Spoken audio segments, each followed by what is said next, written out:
Okay, all right. Shabbat shalom. Shabbat shalom. Shabbat shalom. We are back live. We are going to be continuing on with our look at Bereshit. We are in chapter 27, Genesis. We will look through. We'll probably just go ahead and just read through it and then go back and deal with a few things that we see inside of here. Genesis 27, if we go over here and get this, we'll this over here. Everybody see that? Okay, go ahead and read through. Hold on.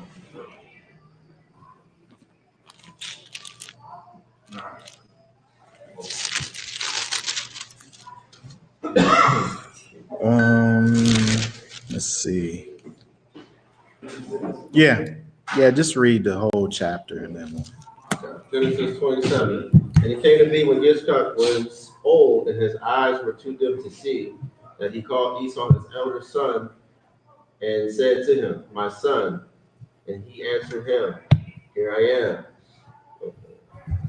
And he said, "See now, I am old. I do not know the day of my death. Now then, please take your weapons, your quiver and your bow, and go out to the field and hunt wild game for me. And make me a tasty dish such as I love, and bring it to me to eat, in order that my being does bless you before I die." And Rivkah heard when Yitzchak spoke to Esau his son, and Esau went to the field to go hunt wild game and to bring it. And Rivkah spoke to Yaakov, her son, saying, "See, I heard your father speak to Esau, your brother, saying, bring me wild game and make me a tasty dish to eat, and bless you in the presence of Yahweh before my death. And now, my son, listen to my voice according to what I command you. Please go to the flock and bring me 2 choice goats and make a tasty dish from them for your father, such as he loves. And you shall take it to your father, and he shall eat it, so that he might bless you before his death." And Jacob said to Rivkah his mother, "See, Esau my brother is a hairy man, and I am a smooth-skinned man. What if my father touches me? Then I shall be like a deceiver in his eyes, and shall bring a curse on myself and not a blessing." But his brother said to him, "Let your curse be on me, my son. Only obey my voice and go get them for me." And he went to fetch them and brought them to his mother. And his mother made a tasty dish such as his father loved. And Rivkah took the best garments of her elder son Esau, which my bad, this Wi-Fi thing keep popping up, which were made with her in the house, and put them on Jacob, her younger son. And she put the skins of the young goats on his hands and on the smooth part of his neck. Then she gave the tasty dish and bread, which she had prepared, into the hand of her son Jacob. And he went to his father and said, "My father." And he said, "Here I am. Who are you? Or who are you, my son?" And Jacob said to his father, "I am Esau, your firstborn. I have done as you said to me. Please rise and sit and eat my wild game, so that your being might bless me." But Yitzchak said to his son, "How is it that you have found it so quickly, my son?" And he said, "Because Yahweh, your Elohim, brought it to me." Then Yitzchak said to Jacob, "Please come near, so that I feel you, my son, whether you truly are my son, Esau or not." My son Esau or not, yeah. And Jacob went near to Yitzchak, his father, and he felt him and said, "The voice is the voice of Jacob, but the hands are the hands of Esau. And he did not recognize him, for his hands were hairy like his brother Esau's hands, and he blessed him. And he said, "Are you truly my son Esau?" And he said, "I am."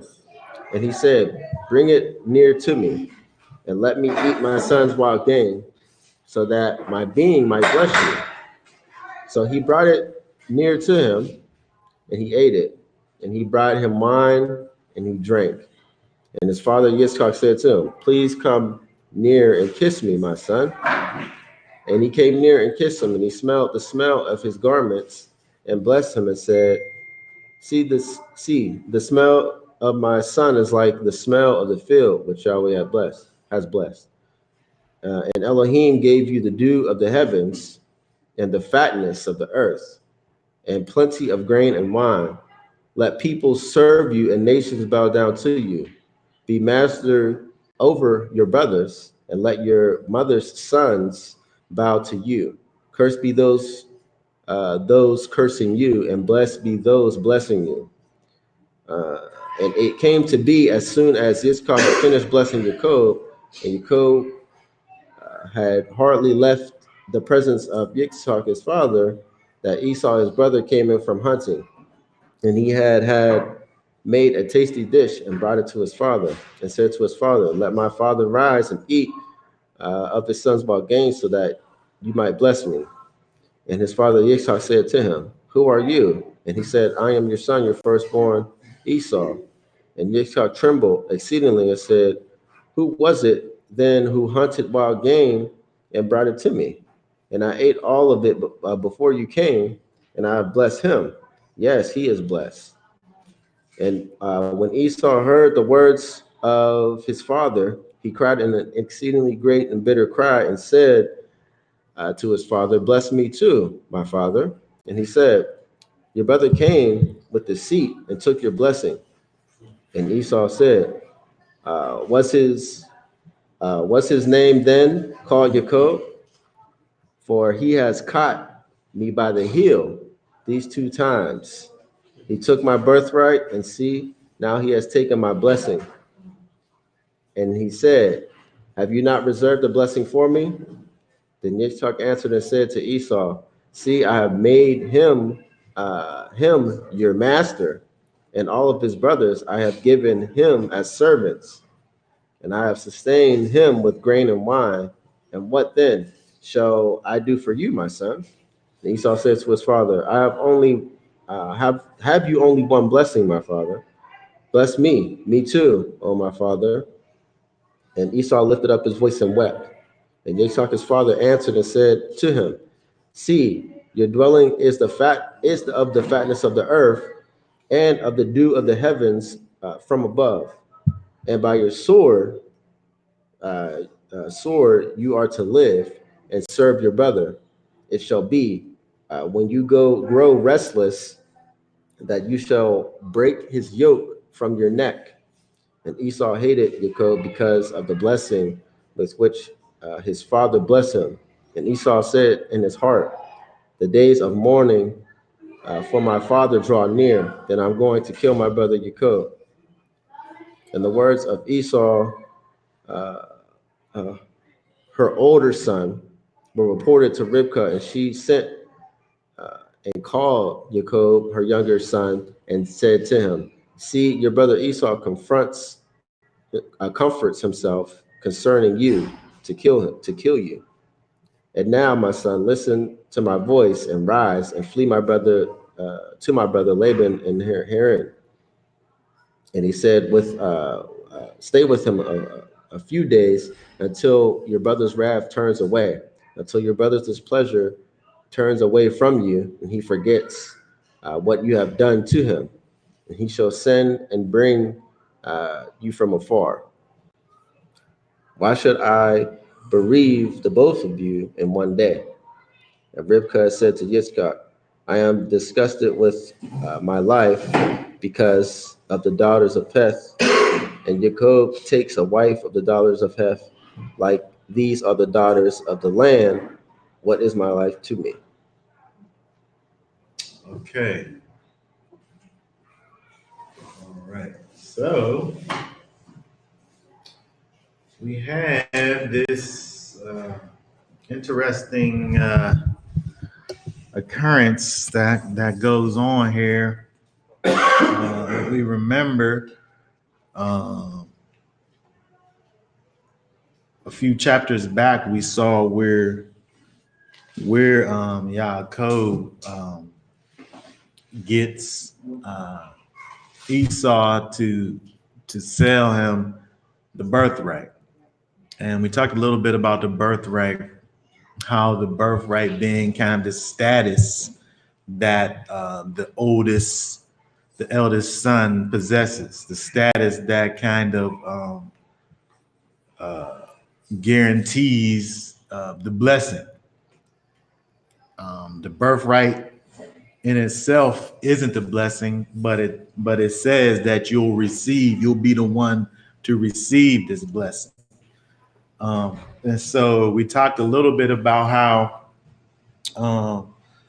in regards to the birthright, how it in and of itself was basically this intangible thing, and where the way Esau was looking at it, obviously at the time it was something that he wasn't that he didn't cherish. He didn't want the thing. He would rather have his belly be filled with this red stew that his brother had made, than have this precious thing. Now to Yaakov, this birthright was, this thing was everything. To him, it was worth more than the stew. But him knowing his brother, he knew that he'd be able to get it with, with this thing. And so when we look over here, I want to just look at a couple things because, and just as we're looking at it, I want us to really think about kind of, where our priorities lie. Are they on the things that are of the Most High? Are we walking in the mind of the Spirit or the flesh? What's the thing that's kind of that dominating force in our situation? Like, what's the thing that we're thinking about all the time as we go through life, right? What is it? What's that thing that's kind of at the forefront of our situations? I want to think about that as we go through this whole thing over here. So when we see if we go back to the first verse over here, we see that it says that Yitzchak, Isaac, his eyes, it says, were too dim to see. So we see that, he's getting older. We don't know if he's completely blind, but he's not seeing well. That word dim, literally means, it's dim, I think, is an accurate translation of this word over here. He's not able to see. But beyond that, when we see in verse 2, he says, I do not know the day of my death. So not only is kind of his physicalness kind of diminishing, but like he has this kind of thought of like he don't got many days left. Right. Like upon my granddad died, my granddad died peacefully, but he was like, he kept talking about it like, I'm 92. He wasn't like sick in surgery, but he would like feel, we would be going to the hospital, he was just so calm with it, like, I would live, like I'm 92 years old. Yeah. He found he died in his sleep. But he kind of knew, he didn't want like a whole bunch of medicated down, he just wanted to just be. I think that it's kind of, like you say, your grandfather. I think that's kind of like a thing that you notice when people kind of get close to that time where they kind of know that, it's close. And so when we look over here at Isaac, it seemed like he was in that way, wherever he knew that he was at death's door. But what's the thing that he's desiring? Because when we look at verse 4, let's see here. Well, verse 2, he's like saying that he's about to die. Verse 3, he's talking to Esau, telling him to get all of his stuff together so he can go out and hunt. And verse 4, make me this tasty dish such as I love and bring it to me to eat, in order that my being does bless you before I die. Now, when I'm looking at this verse over here, where it's talking about in order that my being or my soul does bless you before I die, we could think about the fact that he's kind of wanting to do this blessing thing, but it seems as if it's connected to the satisfying of his flesh. Like one thing is contingent upon the other. Do this thing for me that I love, this physical thing, this wild game that I know that this is like my favorite thing that you go out here and get for me. Go out and get that so that, in order that. It's almost like Esau when he wanted the food. He gave up his blessing. Right. Like the same way, like, yeah, if you want this blessing, maybe that tasty dish. Well, when we look at the father and the son, we look at Isaac and Rebecca, Isaac, that's his guy. And then Yaakov, he's a mama's boy, right? So they're kind of the things that they enjoy kind of relate, to each other, right? So Esau really is like his daddy. He likes the thing that his daddy likes, right? And it just happened to be this kind of wild game. Now, I was thinking about this whole thing about, we talked about this whole thing about, getting these, going out and hunting. And, when people eat, like we eat, the animals that we eat are like domesticated animals. They're animals, they're docile, they kind of just chill. I don't know this. We have to. It's eat right. You don't hunt these animals. You just slaughter them. There's no hunt involved. I don't know this. I gotta double check. But I've heard this from multiple sources in terms of when you eat these wild animals, people talk about it having like a gamey taste. I've heard several people say that thing that you're tasting is the adrenaline that's pumping through their blood. Like when you talk about deer, we see deer. We got these city deer that's running around, and just hold on 1 second, and they're just they're on edge, right? You make a move and they're going. Now when you go out and hunt deer, you shoot the thing. They don't just drop when they die. They go off running, and that adrenaline is pumping through their whole body. The adrenaline is like this is turbo boosting your body. That's why I don't know how many of y'all been in fights before, but you tend to feel the fight after the fight because that adrenaline, that turbo boost is going through your body. What is going It's like you'll feel like a wind that you don't even know that you got it. Right. That was like nonstop. I mean, that's crazy you just said that because my little brother was just talking to me and he had got shot 6 times and he ran after, but he actually said he was like feeling the extra little like adrenaline rush. It was, Yeah. I mean, because it's real. Adrenaline is real, and it's water soluble. By the way, adrenaline is water soluble.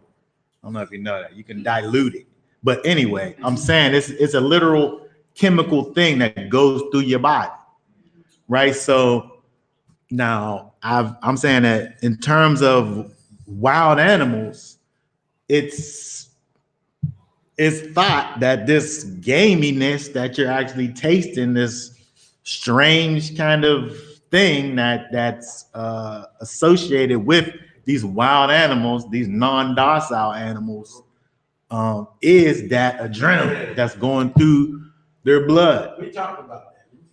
Yeah, because another thing is, it's like, so when I had these questions about like the halal meat, when we was talking about the how they take the goat and they calm the goat, they cover up the goat's eyes so it don't know nothing's about to happen, and then whisper the sweet nothings into his ear, and then he cuts his throat so that it's not like up in arms. Now I heard this other guy, which I don't subscribe to, but I'm saying just the way that he was saying it, he was talking about the right way, how you should hunt these deer is by like actually capturing it instead of like shooting it, so that you don't have this.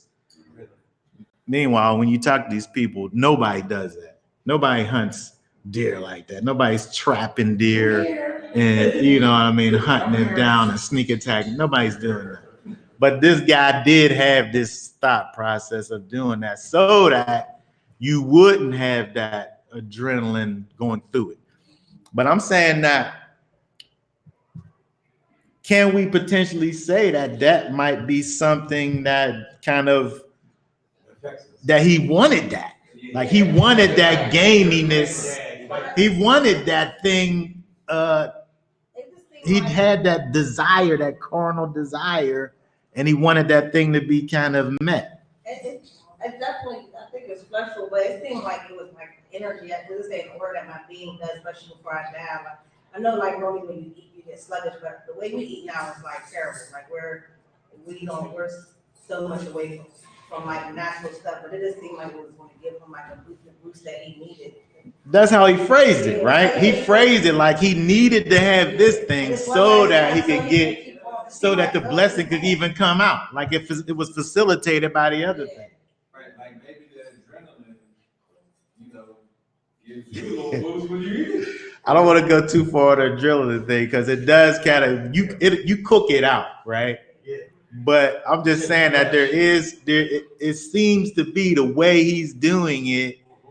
He's making a connection between this gamey meat and him having the ability to go forward with this blessing that he needs to give. I don't know what it is. I'm just offering that as a thing. What'd you say? When you're hungry, like what's the word? Like you can be like a little. I'm famished. It could be. You could be like a little, like I need to put some on my stomach. Not like a full feast, but he could have been like feeling a little like weak. Like they got my favorite, so my baby mushroom fried rice, fried. I mean, you see how my granddad was having. I was really around somebody this past December last year that was approaching death, but she wouldn't have been able to tell. Like he knew, so he might have just felt bad, but knew like I don't know what day it's gonna be. Make this up for me real quick so I can make sure I bless you before I go. I don't know, it's gonna be any minute at this point. And so the thing that I was thinking about was, why is he making these connections? Like, why is that the thing? I mean, maybe he's just hungry, he's just weak. He need to eat so that he could be functional. Like we could think about it like that and just be done with it. Like he just was hungry. Maybe he just woke up, he didn't have breakfast. Let me eat real quick and then I'm gonna take care of this business. I mean, it could just been that, right? But what's the fun in that, right?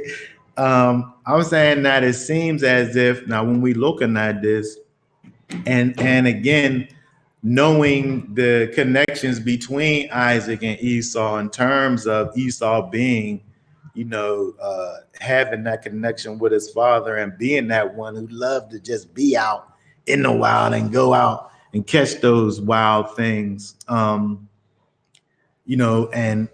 his father knowing that he's about to die, that's the thing that he wants to be connected to one last time.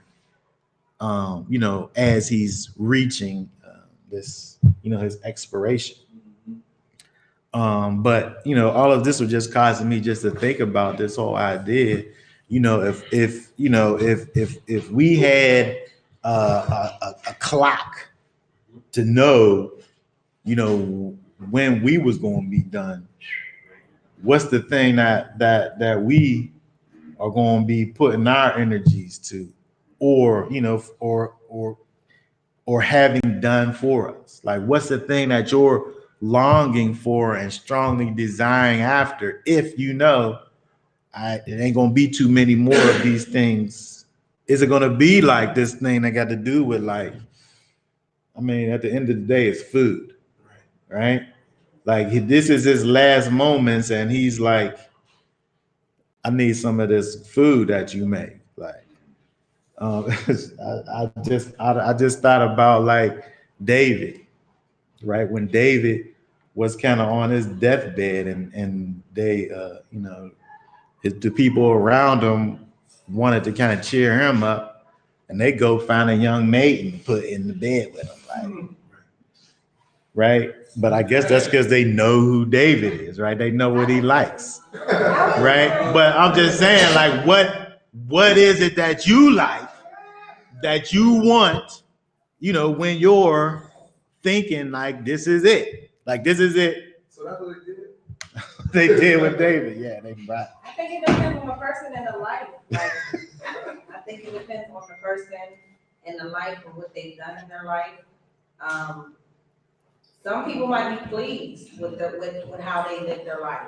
They might, so, I mean, I keep referring to my granddad because I was around somebody, as a matter of fact, I was around two people actually as they were approaching death. Like, my daughter's step grandmother or whatever, she passed from breast cancer. She knew when she was born. I was with her up until her last day. She kind of like was pleased with herself. I think it's all like whatever she did make a request. I remember one of her requests is make sure her husband can move on with whatever woman he wants to accept for a particular person. That was one of her last thing she said to me. It was exactly, and then my granddad, he didn't say any wishes. He just was just like He was talking just regular. ready. He was just ready He was to. ready to just. It's all in your life. Some people's pleased with, if you're pleased with yourself, as far as like confident, not to be making yourself like you're better, but if you're confident in how you've been living up until your day approaching death, who knows what your last thing's gonna be. Now, if you know you've done wrong up until now, you see a awakening coming up, it's like, oh, like, you know, you might be thinking like, I hope he's gonna forgive me, you know, this, it could be different. It's all like, my grandma right now is fighting cancer, and she's doing a pity party for herself. And I mean, she buried her husband, so she's like, real just negative with everything, you know, so it's all in how you're living, your works on this earth, your connection with the Most High, like all that I believe plays a part in how you're gonna be feeling whatever you wanna do as you're approaching. That's where it comes when he gives you, I think, just peace, when you just like, because when you have him and you just know things happen and stuff like that, but just the understanding that you have from him, it just automatically gives you just a peace. So even, like she said, knowing how you live, if you live righteously, you know, it automatically is just a whole peace. It's a free feeling that's through your whole, that you're not even worried, because it's like, I'm ready to go now. You can take me any second because I know I've been doing what I was supposed to do. So I'm ready to go to the Father. Like, I'm ready to go to my real house now. You know what, like, as I recall, when we did the Passover, and there was a moment when I got real sorrowful when I was, you know, tearing up, because I thought about my grandfather, you know, and that's back in the 70s. And a scripture came to my mind where the Most High said, I bless whom I will. I have mercy on whom I will, a heart and the hearts on whom I will.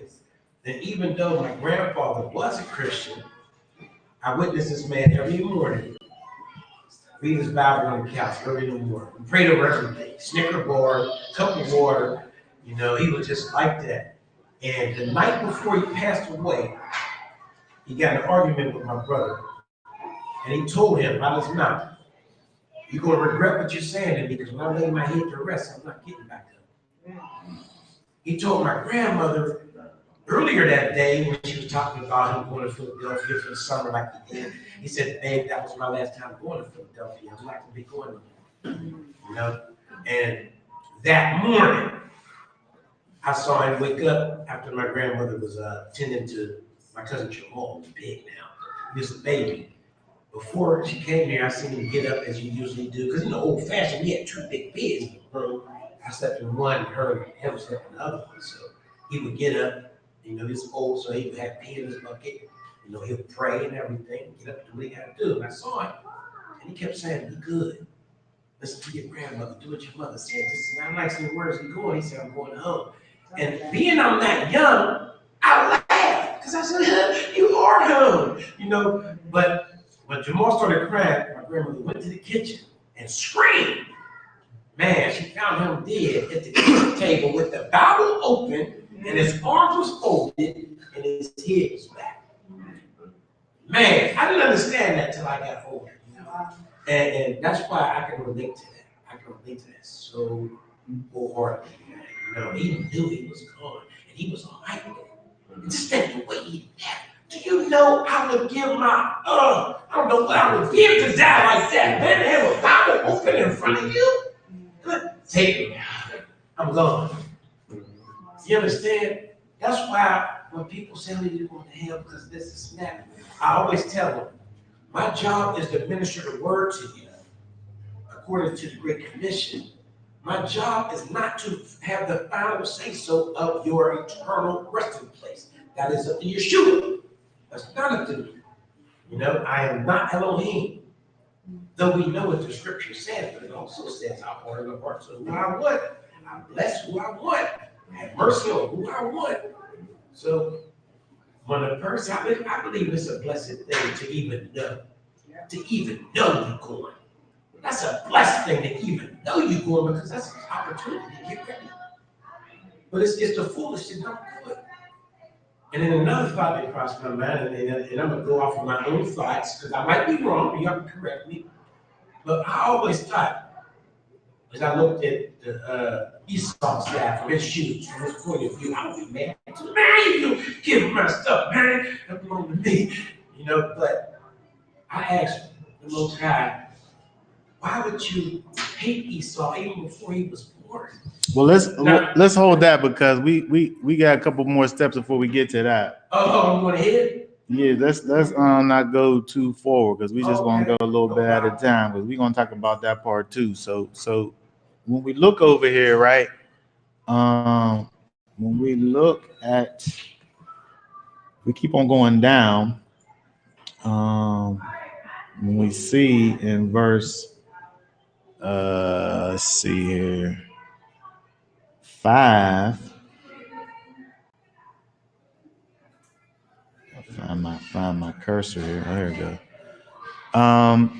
So this thing goes on with this whole thing, with this whole deception thing with Isaac and Yaakov, in terms of, you know, him, you know, basically putting on this costume to kind of deceive his father. And, you know, it goes through all of this stuff, I guess, all the way down to 11, which I thought was interesting, where it says, Yaakov said to Rivka, my brother is a here. Oh, not 11, 12. What if my father touches me? Then I shall be like a deceiver in his eyes, and shall bring a curse on myself and not a blessing. And so, you know, he realizes this thing that he's doing is a lie. He's not even like going into it blindly. Like, he literally knows that if my father sees what I'm doing right here, this is how he's going to view me. But like, that didn't really deter him from doing the thing.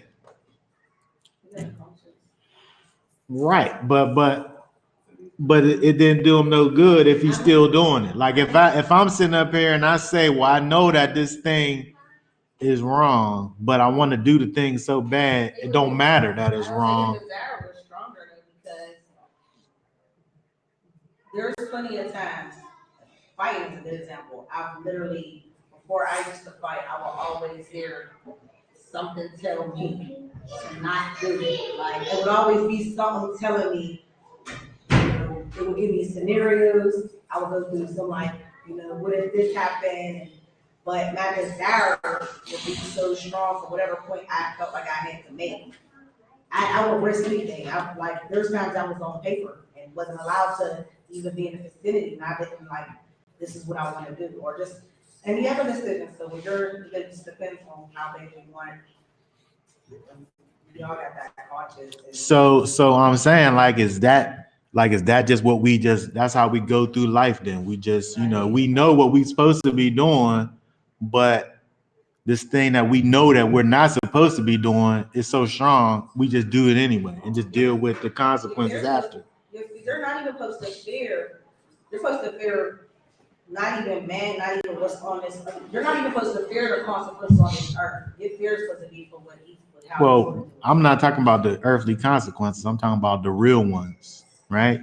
So I'm saying that looking at this in terms of Yaakov and the fact that he has these thoughts, it's different if he didn't have the thought, but he literally has the thought. If I do this thing and get found out, he going in his eyes, I'm going to be a deceiver.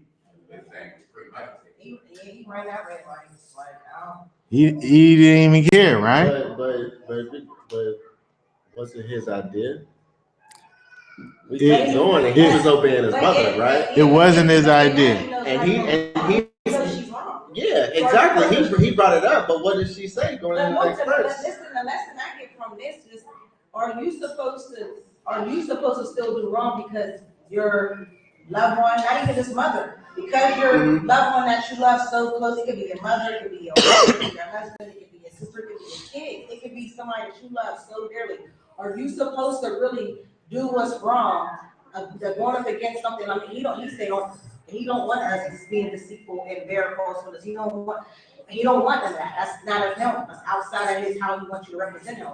So are you to run past what the Most High say, who's your creator, who's over everybody, for your mom, because she said so? Are you supposed to still do what's right? You gotta draw discernment and know, like, you know what, I can't do that. Like, regardless of who's telling you to do it, and regardless of how much you love this person, you're supposed to love him more. That's what I get from it. But that's not what he did though, right? He, in spite of knowing that him doing this thing was, and then we even see that he was right. Like those literal words come out of his father's mouth, at the bottom end of the thing. So it's like, so we could look at it in terms of he's going into this thing with knowledge, this deceitful thing, just on the strength of his mother said, do it then. Like he know it's wrong and it's just, but this is my mom, but so I'm just gonna go ahead and do it. But as we read on, we see that there was a reason for everything. There was a reason for the deception. There was Well, I mean, we could always come up with a reason though, right? There's always a reason. Like I got to do this thing really bad. Like that's the reason. Even in the sense of the Most High, you know what I mean? There was a reason why Jacob was the one to receive that blessing. So I feel like although there was deception involved, there was a reason behind the deception. So are we saying then that as long as the end is righteous, then the means don't matter? No, I'm not saying that at all. I think that once I read on, because I finished Genesis, so once I read on, all of my questions were answered. So at first, you're thinking, why would that even be allowed? But sometimes there's a backstory to why something is happening. So. You saying the backstory is what? The backstory is he was supposed to receive that blessing. And Okay. if it wasn't done in that order, it wouldn't have happened. Well, that's the part we don't know that. We don't know that. We don't know how it would have happened if he would have went about it another way. But if Esau would have received, if he didn't do what he did, and Esau would have got the blessing, it would have been a whole I'm not- different story. I think We don't- can go there because we don't know that. We don't know. We don't know that. I was gonna say, because we had this debate with the whole apple, the whole fruit eating. Now, we never know when the Most High was gonna let Adam eat that fruit. We don't know. It doesn't say, there's no concrete that he never was gonna, but what was required is don't eat this. But we don't know if down the line, we will never know that because it never happened. It never happened according to what he ordered and required. It wasn't done that way. It was done in their way. But- So we won't know how. We don't know what blessings. We don't know how the blessings would have went because it happened with. It seems. I kinda see it, I like, get it, though. but that's like But- too much like of the unseen. I kind of more so see what she said, like it had to happen that way because he was supposed to get the blessings and everything happened for a reason. The Most High makes it happen, whether or whatever. So happen for a reason. So we can't say, oh well, if he didn't, or because we really don't know that. We know that it happened But we know what because happened. that's what the So Most High so what said. I'm saying is what I'm saying is that do we look at this and say by all means necessary, I'm just gonna do what I need to do so that his will could be done. No, of course not. But Because we're that's what we supposed- see over here though. That's what we see happened over here. If he wouldn't have did this, Esau would have came. He came right when it was done. Esau would have came and then he would have got the blessing. And then what? Like we only But looking what at did the Most High say? I'm saying that we looking at what happened, and we saying, well, because of the way that happened, if it didn't go this way, it must have had it would have happened like this, which we don't know. But at the same time, we can't look at that and say, well, because he did that, now we can sit up here. We're in the unknown. No, So but what when I'm we get the unknown- what I'm saying is that we have to be able to look at this thing and analyze the situation. Do we just say that it wasn't wrong because the Most High said that he was supposed to have the blessing? No, we Or was it all wrong? We know it was wrong. We know it was wrong. Yeah, it was definitely We wrong. know it was wrong. But that was in the Most High's plan. We know it was wrong. But what I'm also saying is that what we cannot say is that that's how it had to happen. But we're only going back with what's It's in the in there. Bible. No, but Not listen, to go but back listen, to the unknown. but listen. I'm saying that we can't look at this and say that's the way that it had to happen because we're saying then I mean, it it could. could, but it could have happened a million. No, but It could have happened but with Esau. hold on. I'm saying that if we're saying that, then we're saying it had to go through deceit. It had to go through deceit. No, we're only saying that through here, through the Bible, what we're reading, deceit happened in order for Jacob to get that blessing. Right. Not to say it's right or justifiable. We know it's wrong, which is why I said, when you're reading this, your mind is blown. I know mine was. Just to know that with that deception, he still received that blessing. But the more you read on, you see. Well, you said that 2 times. I'm trying to figure out what are you talking about when you say the more that you read on, because we knew already that he was supposed to receive the blessing. We knew that before this happened.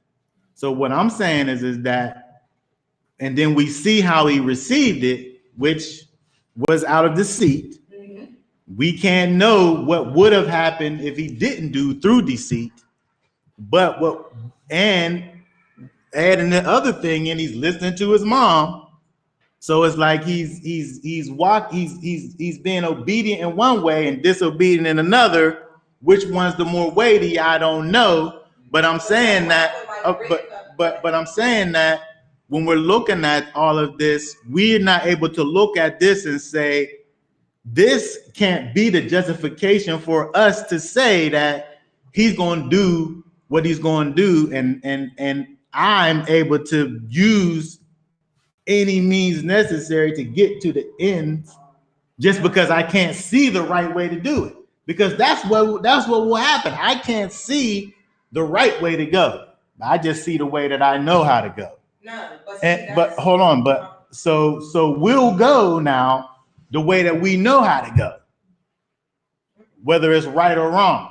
I know this way, this is the way I'm going, and then you might even get to where you're going. Like over here, he got what he was looking for.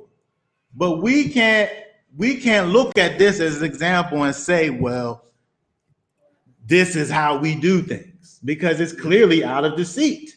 it's not how we do things, but clearly, as you, like I said, as you read on, you see that rib cup had to be used in a way. It's not right. There are so many things. Okay, in so Scripture okay, that so aren't right. right. But So it's not justifiable. well, this is what I'm talking about. You saying I'm saying that we can't say, this is what I'm saying. We can't say that she was being used by the Most High to work through deceit. This is what I'm saying. She was going through her own thoughts. This is the way that she thought that she had to do it in order to get what she knew what had to be done in terms of him receiving the blessing. What she didn't know is how to get there. So what I'm saying we can't say is that the Most High ordained for her to be deceitful so that righteousness can be done. I'm saying that's what we can say. What you trying to say? The Most High don't need Isaac, Rivka, don't need none of them to bless Jacob. All right, it doesn't have to go through them. He could have did it himself. It don't make a difference what blessing Esau would have got. If things were supposed to go, if the Most High had ordained it to go a certain way, he doesn't need it to go through anybody else. He could bless Jacob himself. Just like he did with Abraham, just like whatever he wants to do, he don't need man to do it. Oh, wait, speaking of, wait, before, because Katora wanted me to mention Romans 7:15. Katora says, bring up the conflicted man Paul speaks of in Romans 7:15 and 20. But speaking of Abraham and the blessings, that's crazy he said that, because Abraham could have took them blessings or them things from other people that was offering him stuff for whatever. I mean, it wasn't nothing shallow, but he felt like he turned that down, and he could have accepted that. He could have accepted that. Why was they trying to pay him again? The other nations were trying to give Abraham. We just gotta. Well, he just, in terms of like booty, you go and you conquer nations, and then you take what you want from those nations. So he conquered the people, but he didn't want none of their stuff so that they could come down the road and say, Yeah. you're rich because of me. But what I'm saying is, like, you gotta be careful with stuff. So this didn't happen, but like how he said, as far as, you know, it was, no matter what you saw or got the Most High, y'all can do whatever. Like when he wants to do something, it's gonna happen. Somebody can, he's gonna, what's for you is for you. Period. Like it's yours. It's already yours. So like, it's like just how we go about achieving things don't make it right. You know what I mean? Like he was already said he was gonna have this. He did not have to listen to his mama be deceitful. It's already said you were going to get it. Which is why with him being deceitful, going forward, Jacob, the Most High didn't do anything to Jacob or Rivka that was like, you guys did wrong. And I feel like in the scriptures, he shows, he does something, he places his hand to show where you were out of hand. You were Well, I would say, he has a lot of turmoil in this situation. Yeah. There's a lot with us. Well, you saying us, but I'm saying as far as Jacob went through a lot, right? So it's not like he had like an easy road.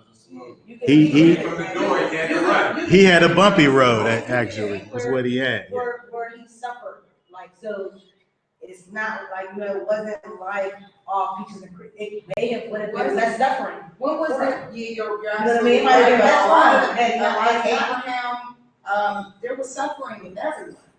You get what I'm saying? Everyone had to suffer in some type of way. I think there's a general principle that we have to be able to understand, right? You don't use the seed, and you don't, you know. The seed don't come from the Most High, so you can't say that. Oh, right. That's how. Yeah. That was Yeah. part of the plan. That was part of the So Right. So we have to be able to see how the Most High works. Does he allow things to happen that's outside of his will for his own purposes? Yes, he does do It's that. not. But there's a way that he would have for the things to be done that we'll never know because they didn't do it that way. But then at the same time, you could go outside of his will and he's still directing the show. Still. Oh no, we didn't get there. It's more like it disciplines you at the end of the day. So he allowed it, but it should have taught you well. So it wasn't his plan for you. His plan for you, honestly, I don't believe he has a plan that's gonna hurt me. I believe that things that I've done or things that he's allowed for me to go through because of my choices structure me. But I don't believe that he had for me to be or any. Well, those that are his. I don't believe he has it for you to just go through suffering. I don't think that. Not for nothing. If you're following him, if you're following him completely 100,000% perfectly, I don't believe he has for you to suffer and go through.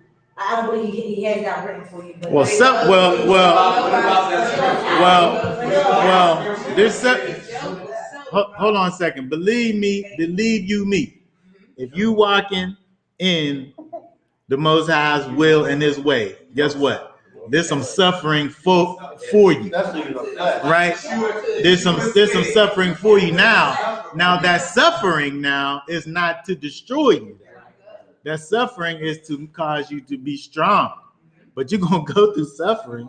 You're gonna fire, right? Especially when you're trying to perfect it just happens. And you feel like I'm walking and so many things are just coming to you, just like we read in Psalms before we got to anything. So They make a fool of me, basically. so let's so the only thing that I want to be able to hold on a sec. The only thing I want to be able to get from all of this, right, is to be able to understand that we know that Yaakov was the one who was supposed to be the one who was on top. Because of what they did, we wasn't able to see the Most High's perfect will in the situation. But at the end of the day, we still getting the same result. But what I'm saying, all I'm saying is that we are able to go now and say, well, look at what they did.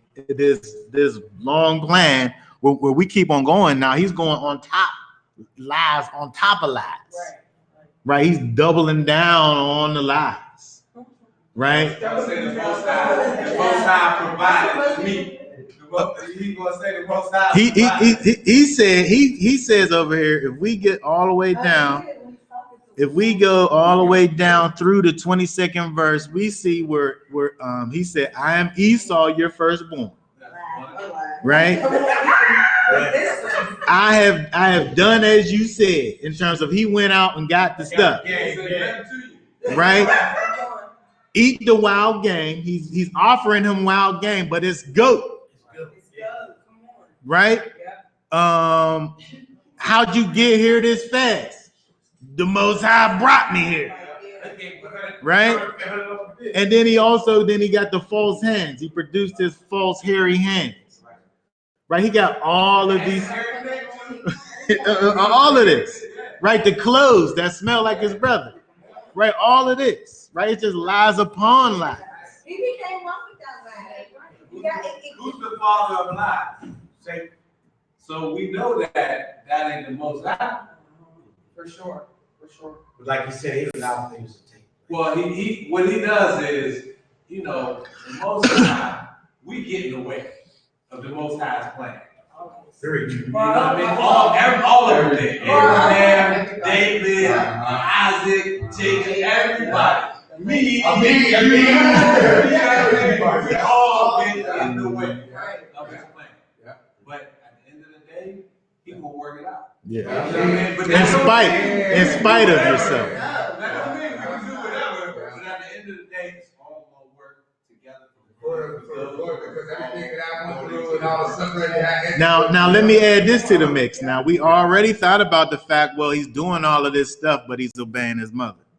the other thing to think about is the fact that this stuff is actually owed to him because he got the birthright.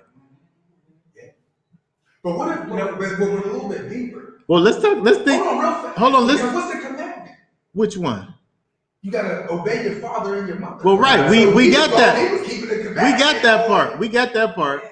But it comes time sometimes when you have to break a commandment to keep a commandment. That's what I said. Sometimes you got to break a commandment in order to keep Yeah, one. because he's the top of the top. So of course you gotta break this one about your mom if you're gonna be breaking a law. You know what I mean? Something big is delicate. But that's like that's common. So for instance, right? When which baby was it? One of these babies I just had. Oh, it must have been Ari. It must have been Ari because we didn't know. Well, that's how we talk. You know what I mean? I had the baby. We take all the credit. So we didn't know what Ari was going to be until she came out. So we had to kind of get together somebody who was going to circumcise the baby on the 8th day. So when I talked to these official kind of moyals, right, the person who goes and does the thing, if you're Jewish, they'll break the commandment they'll break the Sabbath commandment by keeping the circumcision commandment. So they'll come and do the work of the circumcision on the Sabbath if you're Jewish. But if you're a Gentile, they won't break the Sabbath for you because it's not your commandment. So I can't. They wouldn't break a commandment to keep a commandment because to you it don't even apply to you. I think that's what I was saying about using your level of discernment. It's like even if that's the ability, like you do honor your father or mother so your days be long, but do you so if your mom or your father is pure, or even your husband or wife, if they're purely wicked, you know it. It's not even like this. Not like you don't know. You actually know. Do you follow in suit because of this, or do you go against? Like I can't. I'm not Well, going to go against. what Yeshua say about your father and your mother? He said, hate them. He said, hate your father and your mother. And if you can't hate them, you can't be my disciple. You can't even be with me if you can't hate them. Yeah. And that's spiritual. I feel like that's not nothing like literally just, but I like I said, as far as what I got from that is you don't. And that is deep. He did honor her, but he knew better. He obviously knew better. But I'm saying that there's two things though. There's the fact that he's honoring his mother by doing what she said do. But the other thing is that is he just owed it anyway because he got the birthright. He got the birthright first.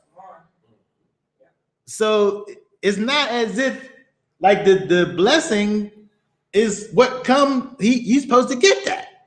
We see the lack of faith there, you know, In what? in Jacob.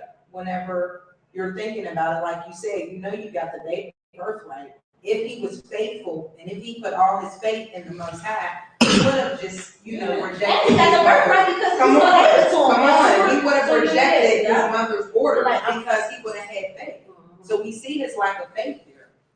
We got the birthright, but he ain't get the blessing at the same time. Because they're not together, but it's owed to him though. It is owed to him after he got the birthright, yes. So he got that in his mind. This is mine. This thing is mine. Yeah, he bought it. That's one of our men, like that. He said, we be in our own way. Like you want to do it your way. You don't see his plan. You don't see just not trusting into it. Not like you don't. You're not believing. You know, Esau could have been blessed. Jacob could have had a dream that night and got his blessing from the Most High directly. Well, you know, Esau despised. He can work how he gonna work, right? 27. So he was gonna get it out. He describes his birthright anyway. What's the Well, huh? So what is, cause she told me to mention it, but we never went to it. Romans 7:15-20. What is that? I mean, we're past that topic. What is it? She said, mention the conflicted man, Paul speaks of. Oh, Romans 7. Yeah, so that's just talking about dealing with your flesh versus the spirit. You know what you're supposed to do. You know the commandments, but there's a law that works in your body, which is called your flesh. That works hard against your knowledge. So I know what I'm supposed to do, but my carnal mind is telling me you need that. So forget about what you know you're supposed to do and do this. So Romans 7 is talking about that kind of conflict that happens inside of you knowing what you're supposed to do, but your carnal mind is strong. You got commandments in your flesh that work against your knowledge. Hey, I just want to say something on the note when we're talking about the plan. Now, we already know that y'all already disclosed to Rachel what was going to happen. He already disclosed to her that there was going to be two nations Rebecca. that would get wrestled and whatnot. And we already know that. Now, how did she know this was going to take place? We don't know that. It doesn't say that. How do we know that God would get it without her being in the form of a deceptive way? We don't know that. But what I'm trying to say is, like you said, sometimes we move ahead and y'all do things on our own. Take Abraham and Sarah as an example. When the angel told Sarah, I'm gonna give you a baby, such and such this time next year, this is that. She got tired and said, look here, Abraham, I want my son now. Why don't you go sleep with Abraham and give me my baby now? Yeah. And he did it. You know, of course, God was gonna bless him. But we got covenant of bondage out of that. Yeah. But He stretched it out. but as you see, that as far as Jacob and Esau, she took the provisions in her own hand and y'all allowed it to happen. Like you said, y'all had the last word. He worked it out anyway. Yeah. So I'm saying that the things that we see in all this is, regardless of how he went about doing it, we see how there was a strong desire for him to have this thing, which I think that's the part I think that you know, that we're able to draw from in terms of something that's being a positive thing, is the fact that he had this strong desire for this thing, this blessing. He wanted that thing. Now, I'm saying that we have to be able to, you know, want and desire these things that are from the Most High, his blessings, but we have to be able to go about getting them in a right way. We look at these patriarchs, and you know, at the end of the day, these patriarchs are humans, right? So we have them here so that we're able to look and see how to do and how not to do things. And over here, we can see that we know that the Most High said what he said, but what we don't know is what would have happened if they would have just trusted in the Most High and not interceded in the situation. He still would have been glorified. We don't know we don't know what that looked like because they went the other way. But I'm saying, based on the fact that we could just look at this thing and just lie upon lie, we can't sit up here and say that this is the way that the Most High orchestrated for it to happen. This is what he allowed to happen. But if we seen the playbook couldn't have looked like it. And it was much easier. I would understand why they say that. It seems like, you know, it is like we make it take way longer. Yeah, straight to the point. We delay it, like we be learning that in women's study. Like his path is like straight to here, and we the ones that make it like linear. We do 40 years. 40 years. Yeah, 40 years on a 3-day journey. It's straight there. No confusion. No good, none of that. Like it's clear. It's one of the things I be saying. Like when I people who I just read that in Psalms. Like people who are righteous, they don't be crying out like when they're when trouble comes. It's like a level of understanding. You hear people that's lost when they lose when they go through like tough times, they're like, run me, what? Like, they don't be understanding, like, they really be so like, why? And they That's the that might make them, I remember like when when death kept being around me, like I was mad at God before, like, you know, and I was mad for what I felt like my child was going through.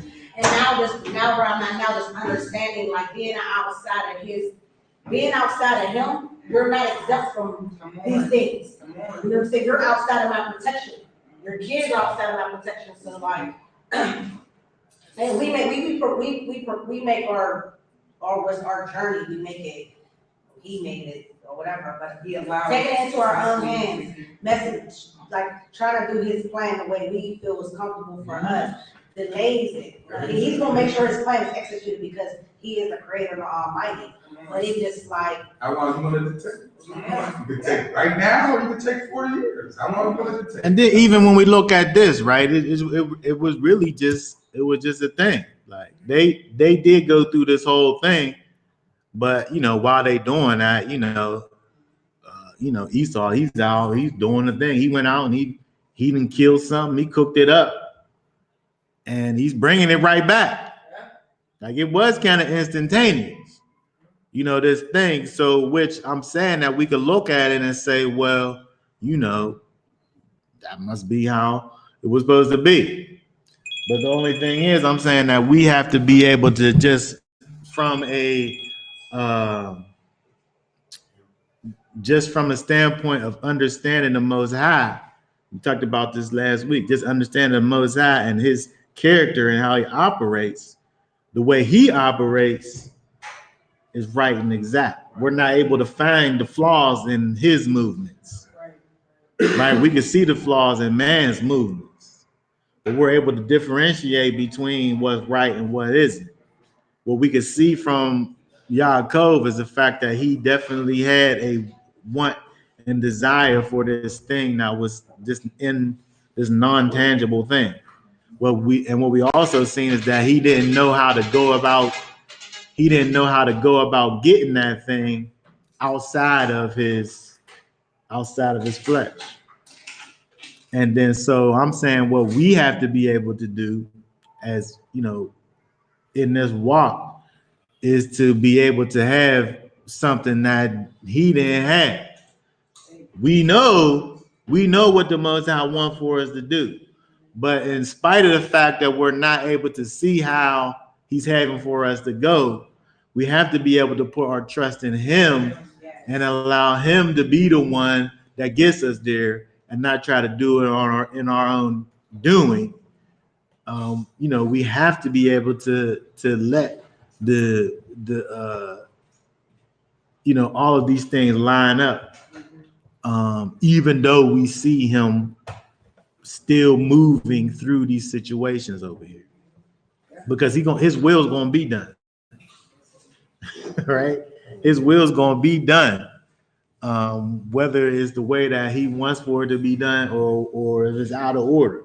But at the end of the day, it's going to be what it's going to be. I'm saying that we on this side have to strive to do things right and exactly, and not just worry about the end zone, but we got to worry about every step of the way of how we get in there. And just because he allowed something doesn't mean it was his plan. Exactly.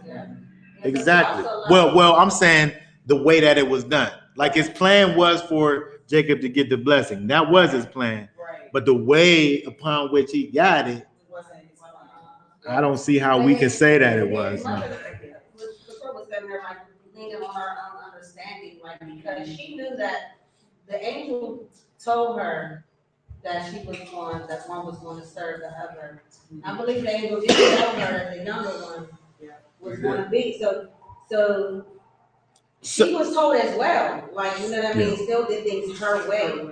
Like, if you're already told this from an angel, and that means as long as you're doing everything, it's already not even long, it's already said this is how it's going to be. But we have to have that thought process, because think about where they was at. Like, they was on a schedule. They had to work fast because Esau coming back. He's coming back. But that's how our life situation is. The Most High said I was supposed to be doing XYZ. But I'm like already at LMNOP and I don't know how I'm getting over there. Same exact thing. Well, I can't say I wouldn't have did that because I wasn't in those times. I can say I'm using this book as my blueprint to show me. I mean, I can see a lot of things how I went wrong, but just to show me this is like a real life cheat sheet of like getting and obtaining what these people had without making their mistakes. When we look at Hebrews chapter 11, when we look at Hebrews chapter 11, that's the whole point of all of this stuff. We're supposed to be able to look back at all of these people over here, and because of what they did, we're supposed to be able to have our lives be able to be functioning in a right way because of the fact of what they went through. We don't got to go through it. We don't got to go through certain things. Even like with your parents, you shouldn't have to go through the same thing your parents went through. You're supposed to learn from them. That's called generational curses. You just keep on doing. Go ahead. What you trying to say? Guess what they could have did? So instead of doing all of this flim flamming and you know what I mean, deceit, what they could have did is they could have went to Isaac and said, Esau gave the birthright to Jacob. They didn't think about that. That It's the and blessing. I'm just saying, is this true, my son Esau? And he would say, yes, father. I was hungry. I was hungry. Wow. Yeah, I was hungry. You could have did it, Think It would have been that. That's all they had. but again, You're just being honest, like. Being honest, Because being I'm nice, saying, being honest. I go through that with my child. That's crazy because you be like, she'll get in trouble for something, and she didn't make up this drawn up story live. And I be like, when we get to the root of what the cause, and they be like, all you had to do was say, yes. and so that's exactly what I. and so we can't go back and rewrite the scriptures, right? But again, what we can do is we can write our scriptures based on what we saw over there. And we see everything they got and everything and what they want to do. So we know if we can do it the right way, the things that we want. Yeah. I mean, even if we just say, right, even if we just say this is about to start a thing between these two brothers that's intense. Like I hate Yaakov. And as soon as dad died, it's just like it's just like Godfather movie. You know what I'm saying? Fredo was done soon as the mom died. It was just wait. Soon as she died, Fredo's out of here. Right? Same thing. Right? All of this based on this thing that happened. Right? So I'm just saying that we have to be able to know that the Most High is going to work his will out if we just in him in every way. Because we try to get the, like you just said, because we try to find the easy way, but he needs you to go through that path. We don't want to go through the path. We want to go our own way, but you gotta go through the path. You have to. Yeah. But we don't want to. Because it's the uncomfortable thing. That's it. Yeah. Nobody don't want to go through the uncomfortable What we thing. go do, you come out with the gold. Right. And we can say that, right? Until somebody start turning the fire on. Exactly. And I think that, not to sit up here and try to diminish, the patriarchs over here, because they was literally up against it. They was up against it. And so I'm saying that when we look at when we add all these things together, you could definitely understand it. He was owed this. He had the birthright. This is his mom directing him to do all of this stuff. And then she's even saying, whatever blowback that comes as a result of it, let that be on me. Like she's claiming responsibility for all of it, right? So She should have said Esau. She should have, when she found out Esau was going to kill him, she should have said to Esau, kill me, my son, because I know, I'm gonna take you and do it. yeah. But we don't know if he might have just went ahead and did it. Though. You know what I mean? Because remember, he was about his dad anyway. I don't know how far that went. You know what I mean? Esau, who Esau ends up to be, right?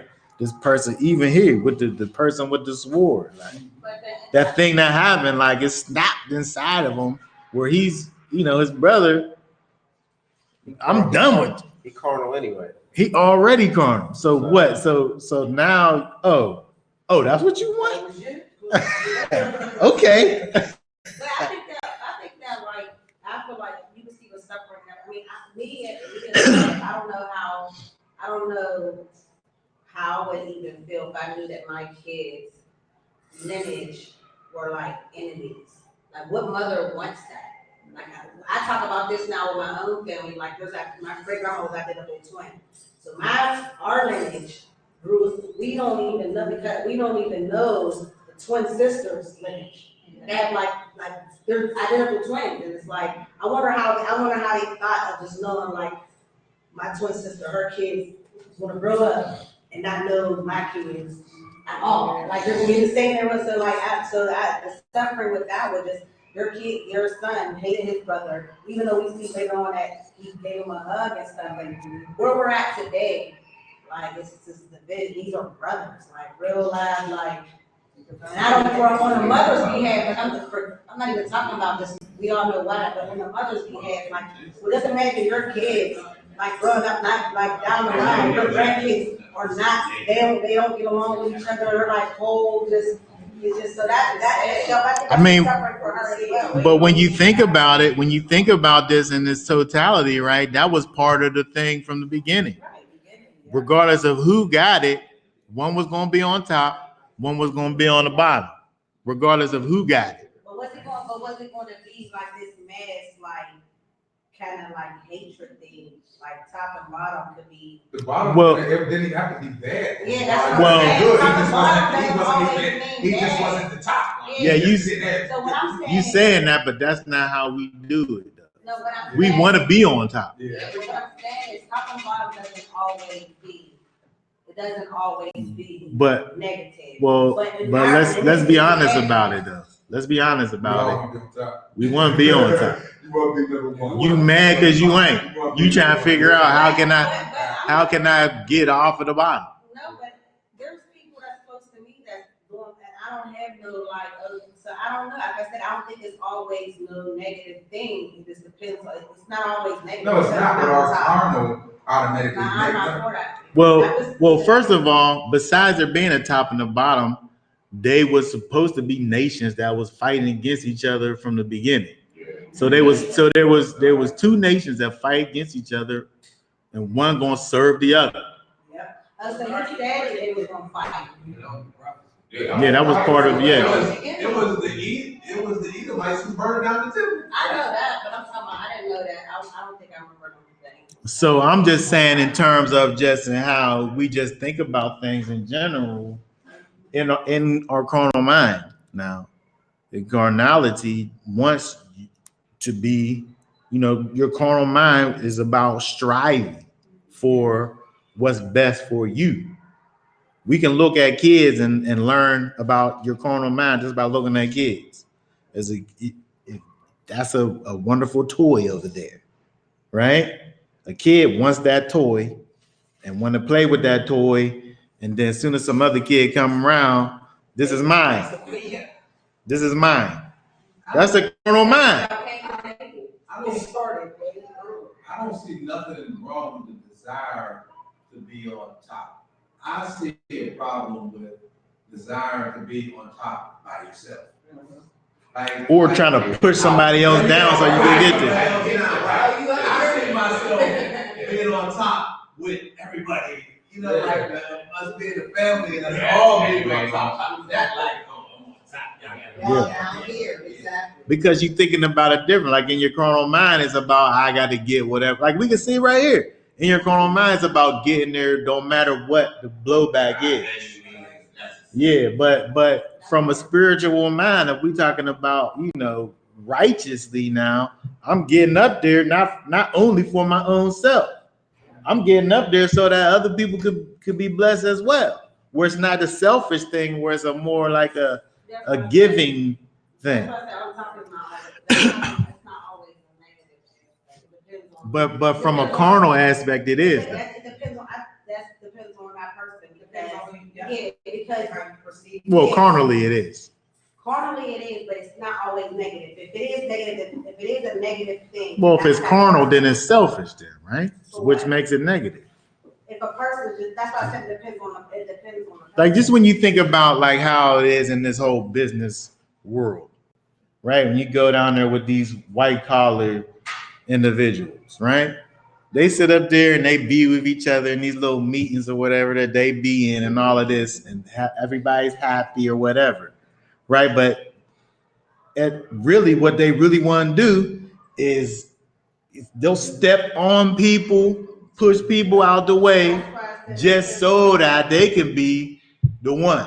But I'm saying from a carnal perspective. Yeah, that's why I said it depends. So That's as soon as you move it out of that carnal realm, yes, you can strive to be successful. But there's not like bodies on the way. Climb up along the way. Yeah. I mean, by all means, go out and do and be great. Right? But you being great don't mean that don't mean people got to be falling off on the way up there. There's a right way and a wrong way. I'm saying from a carnal perspective, again, that's why I'm pointing at the kids.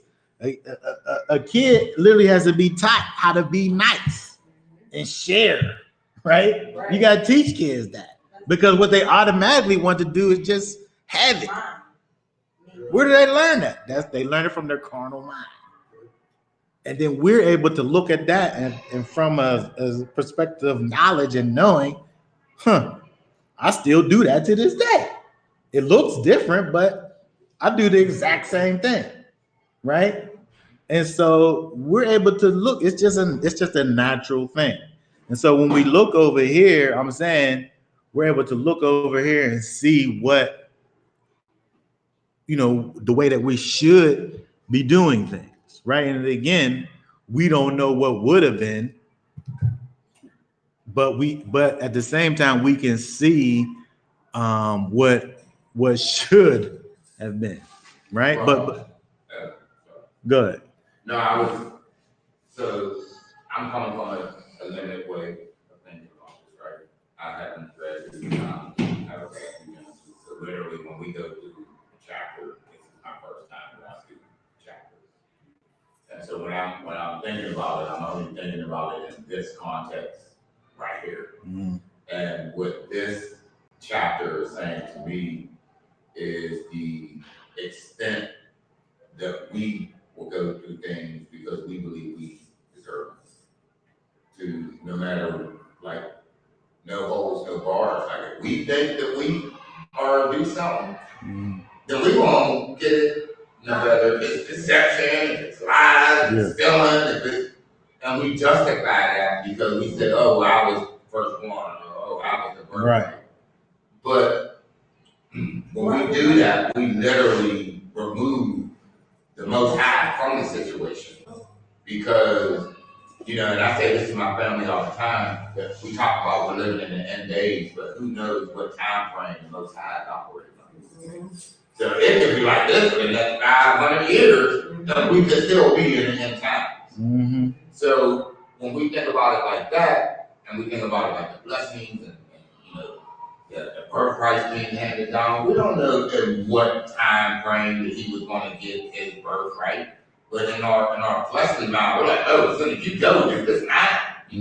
So just reflecting back to the chapter that we're in, right? And just knowing how we as a people will justify all of our actions. But we had got stopped before, right? When we talk about being thirsty and before you go and get the water, you thought about getting the water first, right? And at that moment, you have a choice to either turn away from which direction you get ready to go into, or justify your carnal mind and saying why you need to move forward with that. So, I don't know, reflecting on the chapter. And so, and what I would say is that what we should be able to look at this and gain from is that, yes, have that desire for that thing, but let the desire for you to be able to attain that thing in righteousness be just as strong, as to where you're not wavering to get to the place where the Most High wants you to be at, because it's counterproductive. You're working against yourself. He might let you get there, but there's consequences for everything. For everything, there's consequences. He gonna let me get to where he taking me to, but at the same time, now I gotta sit up here and run from my brother. He let me get the blessing, but I'm on the run though. Yeah, literally.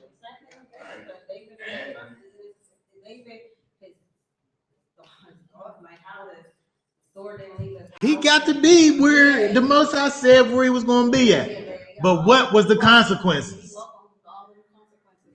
It was some terrible consequences. What are you really striving for? Like, and I had to even think of that, making sure that the things that we are striving for just is in line with because some things you might be striving for might be outside of what. Oh yeah, so you got to make sure what are you really striving? Because we're living in this nation, where we live now right now, where success is pushing. I'm not saying that to live with the Most High, to live righteously, you can't be successful, you can't obtain. I like nice things. I'm not saying that. I believe in my heart that. What you saying? I believe in my heart that everything that'll just come with the turf. I believe that I'm not going to lose out on any end, but. What are you really going for when you're living in this country where success is pushed or push just success. That's what it's really all about. Making sure.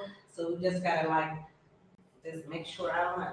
Well, yeah, things just have to be done in the right way. When we look at the scriptures, the Most High said, "If you obey my voice, then you'll receive all of these blessings." And right, so we sit up here and we strive for the blessing. But what about the obeying part? What about, I think Yolanda brought this up last week, Joshua 8. And when he said, you meditate on this word day and night, and all your wishes, you will prosper, you will be successful. So he literally puts it in the scripture, what we must do. Yeah, a couple different ways he does it. I believe that wholeheartedly. Even in Psalms when David was saying, the people, they get excited off of the earthly stuff. I get excited praising you, Lord, and just putting that in perspective. Because there's a lot of things that I see, even in just history, not even in the Bible, where as people had things to where they could have got ahead, but it crashed because it's outside. They're not obedient. They're not including him in along the line, and he's the Almighty. So they're just making sure that what's really important. I believe the success comes with it. I believe the name great is going to come with it. All right, so when we go down through all of this and we look at this whole situation where we see that, despite the fact that, how they got it, he still got it, right? He got the blessing. Esau, was terribly upset about this whole thing. He was out probably the whole time he was out. He was thinking about what he was going to get when he got back, but not connecting the two. He wasn't connecting the fact that he done already gave away his right to the blessing. All he was thinking about was the blessing, because just like the birthright, this blessing is this non-tangible thing, but it's connected to tangible things. You're going to have these things bestowed upon you. That's the blessing. But there's physical things, like the actual things that's going to be bestowed upon you. It comes with it. So he's thinking about these things the whole time. That was probably the best hunt of his life, where he went out there and caught and cooked something as fast as they could just go and just get the little thing, and he had to go find the thing first and actually hunt it kill it, butcher it. Well, they had to kill and butcher, but he had that hunting part in the middle. He had to go out and find something in between. While, they just went out to the back and took the thing off the string that they just had over there in the pen and, just got it ready and cooked it up. The mom put some special seasonings on it to make it taste like it was some wild animal or whatever. And he done sat there and ate it. By the time Esau, who they had a head start on, comes back almost in time. But it was too late.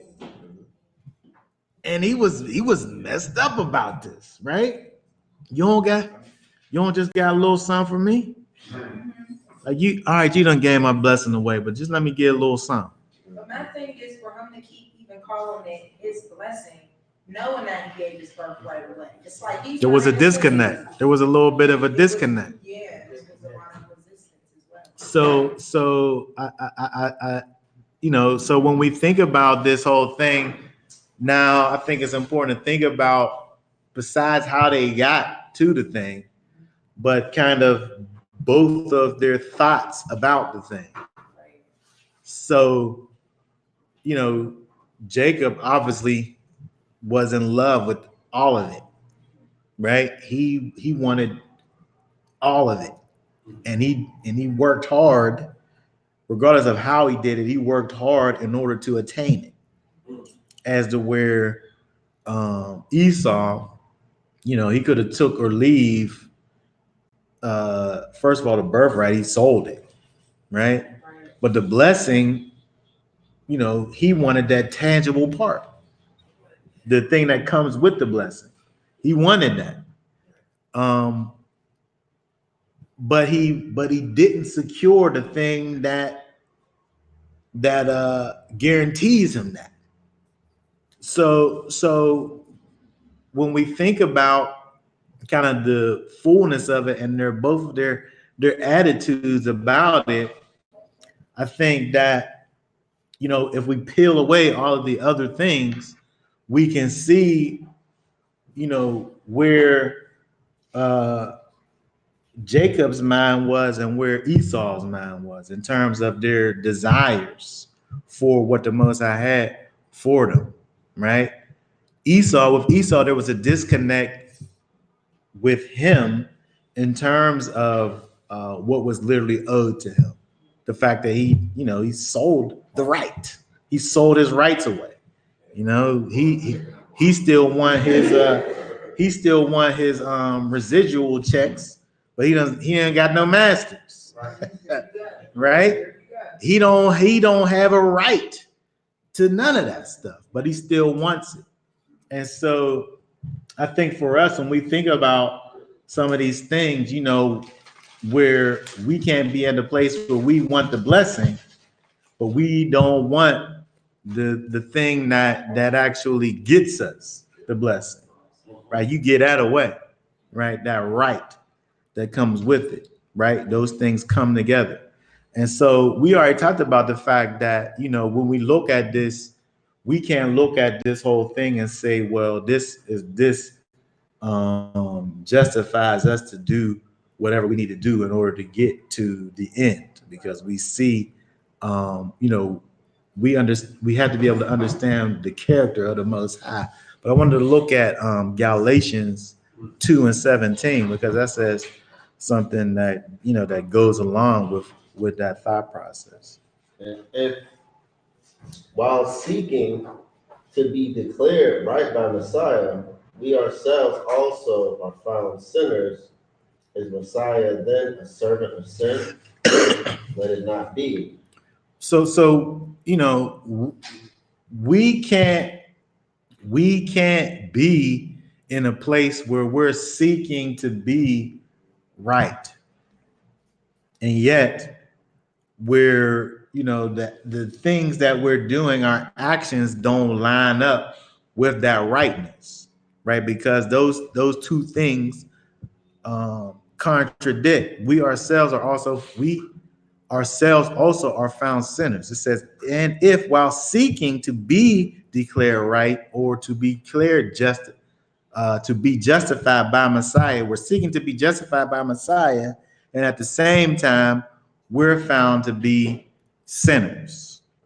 Like there's a problem with that, right? Because in Messiah, we're not servants of sin, right? We're servants of righteousness.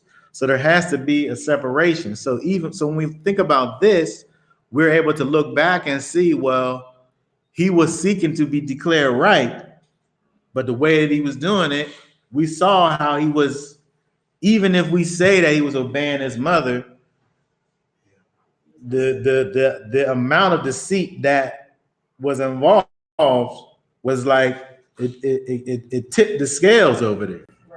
Right, where he could have just been like, he was a banner at first, but then as the lies keep getting more and more, you know, he got to come out of it, but he never coming out. He's always going forward with the deception. So I'm saying the same thing it can be true for us, where, okay, we're in a bind, you know, this thing happens, you go ahead and you take the low road, just this one time. And then as you're down there, more things are happening. So you take another detour, right? And then you take another one and another one, right? And now, you know, that's called iniquity, right? When you keep on making detours, right? You keep on going off and off, right? And so we think about that in terms of Galatians. What that's saying over there is that, you know, we have to be over there on the high road, right? If we're sitting up here saying that we're following after and seeking after justification in Messiah, we can be found as sinners. Now, the other thing to think about is now, how can we say that Jacob even is allowed to even do this and be blessed at the same time? Because it's blatant. It's not just a little deception, like it's big.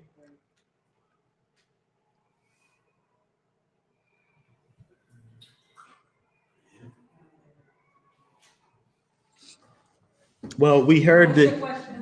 I'm saying that how do we look at what Jacob did? And how is that even allowed to go down? That was my question. I mean, I'm looking at it like, I used to use my child, do I like, if she does something that's out of order or whatever, like she's gonna be punished, but I'm gonna make sure she's taught a lesson, but does that mean like, she's supposed to just be like, I'm supposed to just be done with my kid? Like, I don't think that, I don't believe that Jacob was pure evil. He was wicked. Well, what he did was very all the way wrong. But I'm just saying, like, I don't think it's a matter of him being pure evil or not. I'm saying when we look at this thing where he's obviously the chosen one. He obviously is. And again, the end obviously is the end that the Most High wants.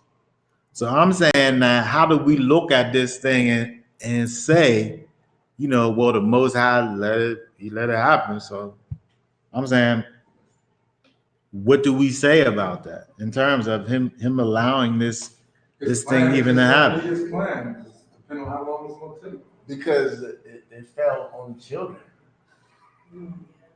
That's what I was saying, because maybe what he did, like you pulled up Exodus, they went into captivity. They say, you know, we're talking about his children was going to be blessed, right? But before they got blessed, they had to serve some bondage. Okay, so what you saying is that it didn't go unchecked. It wasn't unchecked. He got to the end, but it was a whole lot of checking going on. When you look at this whole idea of the blessing, I'm trying to figure out where that's even at. Where's Esau serving Jacob? Right. Oh, no, it don't happen. It don't happen. Where's that at? That happens Yeah. thousands of years later. Right. But that's what I said, like, punish, I mean, he was, you see punishment all through the scripture. It's the exact opposite. You see punishment all through. It's like a curse. Yeah, Like you got Joseph getting sold by his brothers. I mean, you see punishment all through this. You see, I mean, you literally see. I mean, he was a kid. Like Joseph was a kid. He got sold into slavery by his own brothers.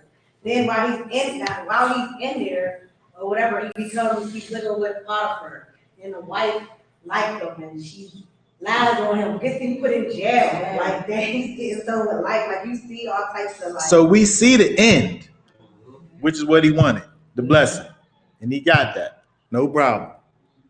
But it wasn't without consequences. And the consequences is even till this day.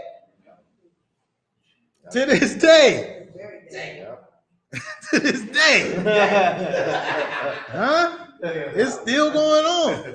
When do it get reversed? When do it get flipped around?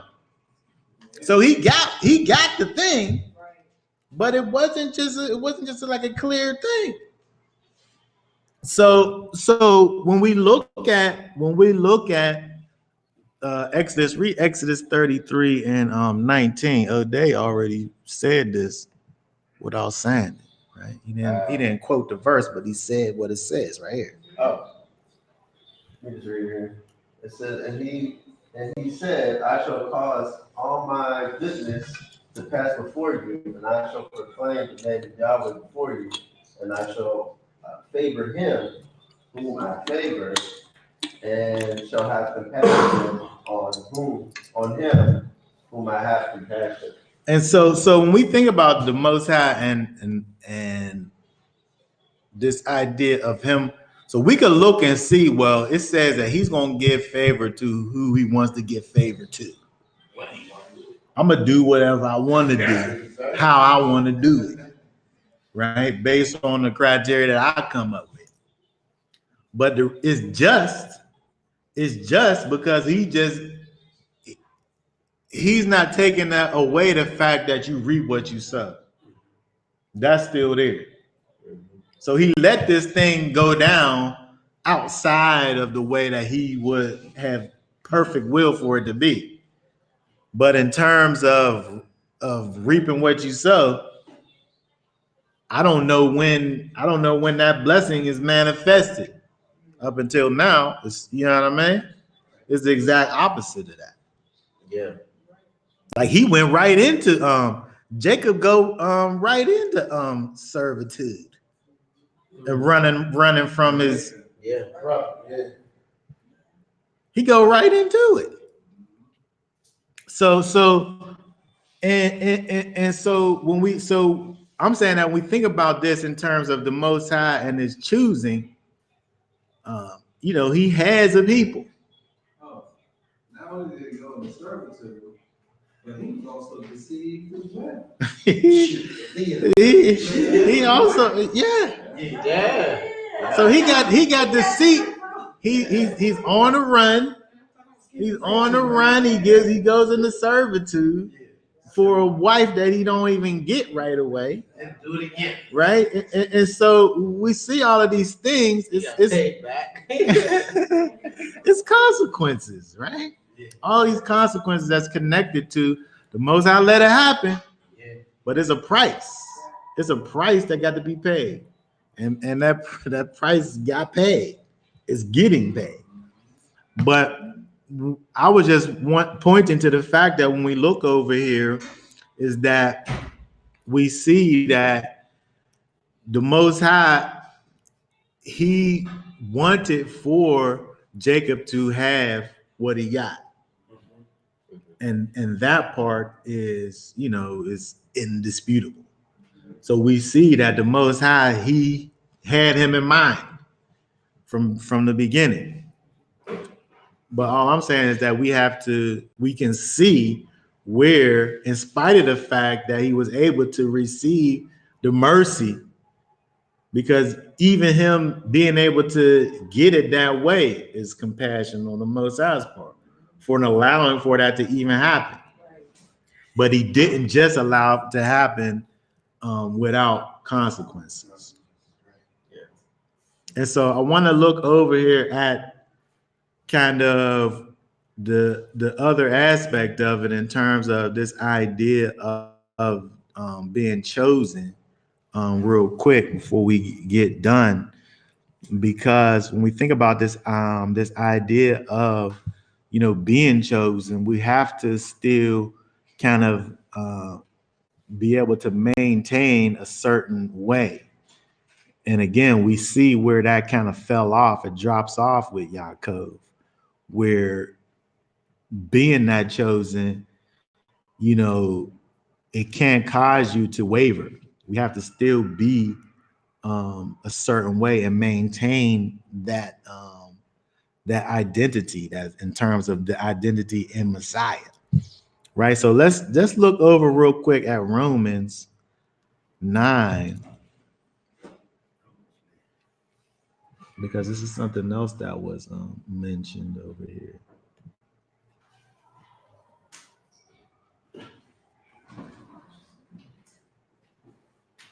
Pull this up, Romans 9 and 11. We getting ready to be done with this.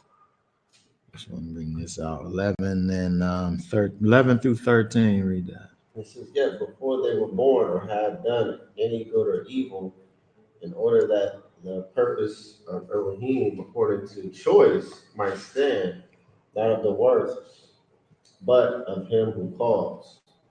It was said to her, the greater shall serve the lesser, as it has been written, because I have loved, but Esau have I hated. Okay, so when we think about this idea of choosing, right, where, we talked about Jacob and Esau in terms of, how they viewed the whole blessing thing. And we think about the fact that when we think about this idea over here in terms of Jacob being loved and Esau being hated from the beginning in terms of choosing, I'm saying that we're able to see why that is. We're able to see why Jacob is loved and Esau is hated. Not because of the way Jacob went about the situation, but because of him having the heart in the first place to want those things, right? And then how Esau, who really didn't even care, right? He didn't really care until it was gone, right? When it was gone, then now he felt away, like he was crying out about it after the fact. But beforehand, he didn't care.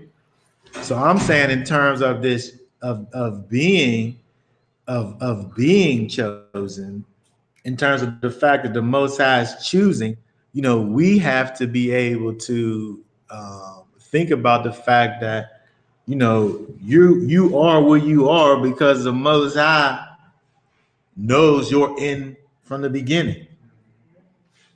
It's not because of how great you are. It's not because of that, right? It's because of Messiah and how great he is. But the part that we do have to play in it is having a desire to follow after Messiah. And we have to do that. Those two things can't be separated because, you have these people who talk about this idea of, you being chosen and there's nothing that you could do because you've been chosen to fall out of that. And I'm saying to a degree that is true because of the fact that the Most High chose you knowing that you would choose him, right? If we look and we see where it talks about the fact that in Revelation 13 and 8, where it talks about the lamb being slain from the foundation of the earth. The thing that Yeshua did, he did from the beginning outside of time. And then in the fullness of time, it was manifest. Each one of his people who end up getting to the place of choosing him, the Most High knows who those people are going to be. Outside of time and space, he knows who's going to actually choose him. Because he knows our hearts.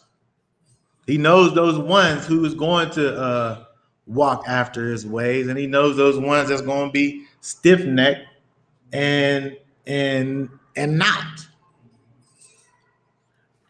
But I'm saying that we just have to be able to allow for the Most High's work to be done and allow for that spirit to actually work and move inside of us and to actually see this thing be walked out in its fullness. Because he knows, just to say he knows is not to say that anybody besides him knows. Because I'm sure there's people that been on this earth walking and then they wasn't walking. And then for us looking at it, we say, oh man, they fell off. But for the Most High, he already knew they was going to fall off. Right? We could be looking at people and saying, man, you know, they was doing their thing for the Most High strong for a while, and then they just disappeared. And to us, it looks like, you know, they fell off. But for the Most High, they wasn't never there in the first place. Anyway.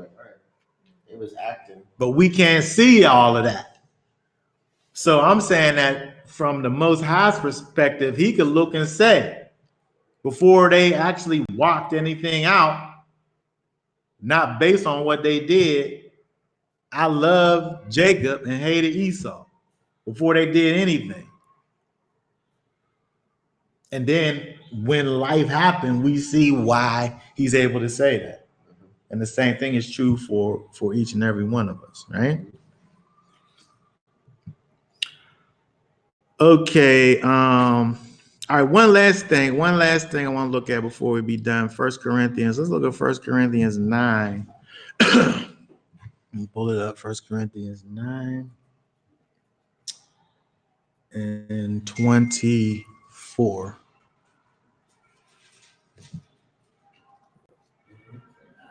Corinthians 9. Chapter 9, verse 24 through the end. What's that say?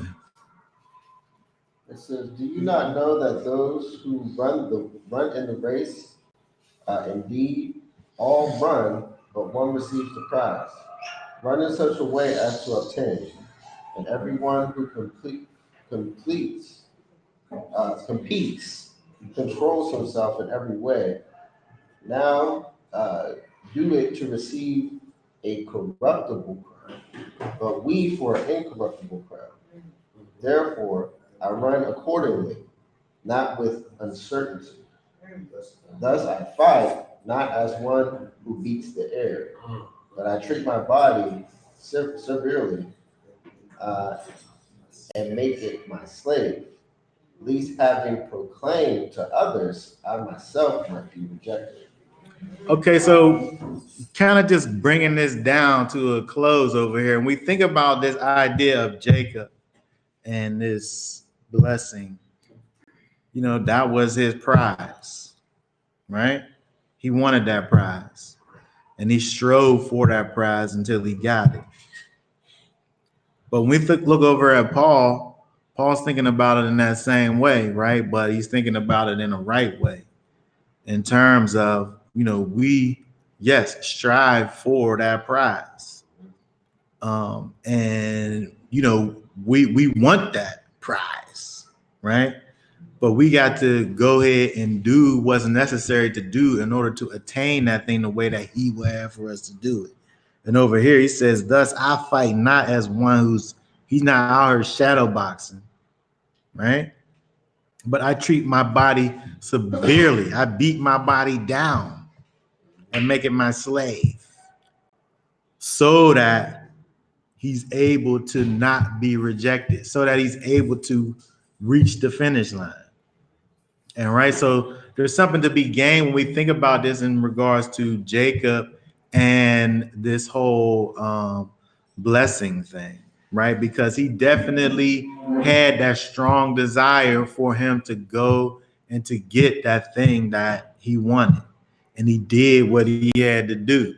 But I'm saying in Messiah, we need to be out here doing what we need to do in order to get to the place that we're going, where we're supposed to be going in Messiah, and not letting our flesh rise up and take over. Right? This is what the scripture is saying over here, right?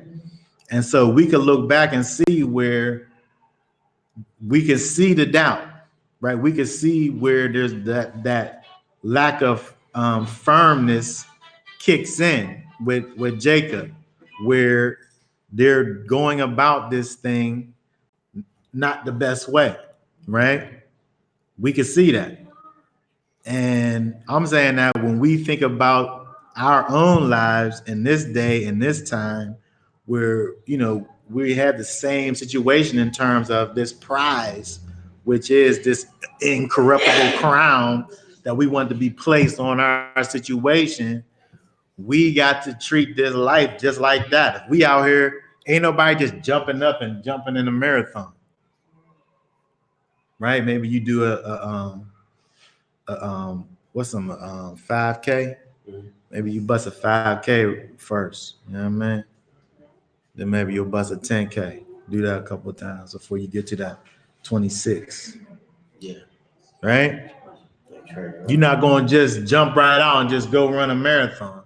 You're going to train for the thing. And you're going to do what you got to do. You're going to be out on that treadmill, running and getting your wind up. Right? If you got a couple extra LBs on you, you trying to get that off.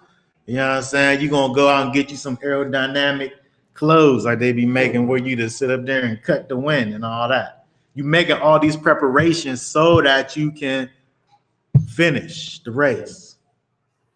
And that's the way he's talking about this walk.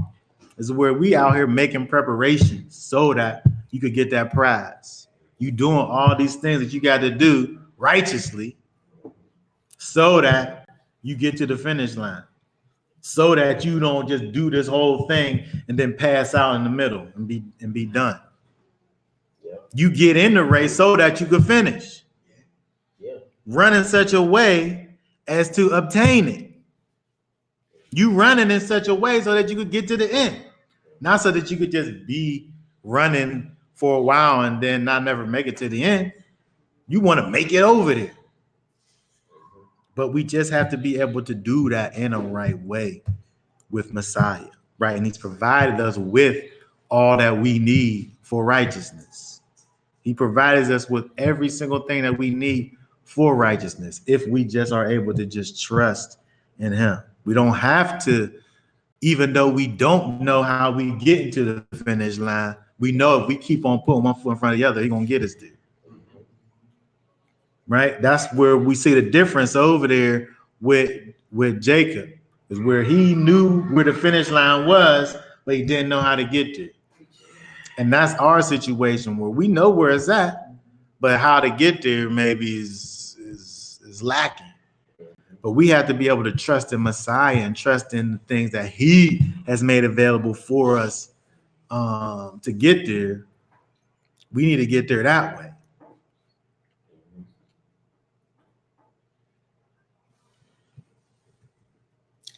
Okay. Does anybody have any thoughts or questions or comments? No, I do. I'm just waiting for everybody to say somebody that.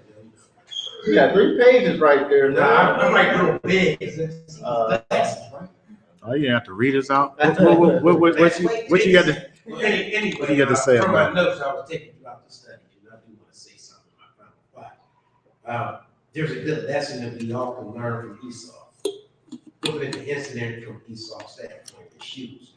He was foolish in his way of choosing his flesh over Ruah. And today we can do the same thing. In other words, selling our soul to the desire of our flesh. We should be mindful of the fact that someone can also steal your blessing as well. Someone that's more deserving of the blessing that was for you initially. You know, look at Israel and the Gentiles, for instance. Though we are yet still blessed with the opportunity of accepting Yeshua, the Gentiles received such blessing that was always for us. And because our ancestors sold their rights to worshiping pagan gods, the Gentiles would offer a blessing in order to provoke us to jealousy, of course. But besides, Esau despised his blessed birthright, according to Genesis 25:34. But I know some who despise Yeshua and surely miss out on a possible blessing as well. Besides, how many times you witness a co-worker or a sibling that's in line to receive something, yet they disregard it for their own selfish reason, and you want it because you know not only you deserve it, if you will do better with it. Would you go for it? Well, that's what Jacob did. Yet notice that in Genesis 27:12, that Jacob was very concerned about being a deceiver in his father's eyes. He was very concerned about that. Yet after hearing that his mother declared that she would take on his curse, if need be, he went for it. We too must be mindful to not do as Esau did, sell ourselves short of a blessing that someone else can have.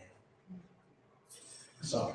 And with that, I wanted to say, Sean. no, I wanted to say, like, in this lesson, that, it was a lot of confirmation for me, and just being prepared and putting on the armor, putting my armor on for this walk and this marathon. Like, prior to coming, like, I was listening to a lesson about, like, when we say things like this walk is hard or whatever, it's like you're already giving the enemy you're giving him some type of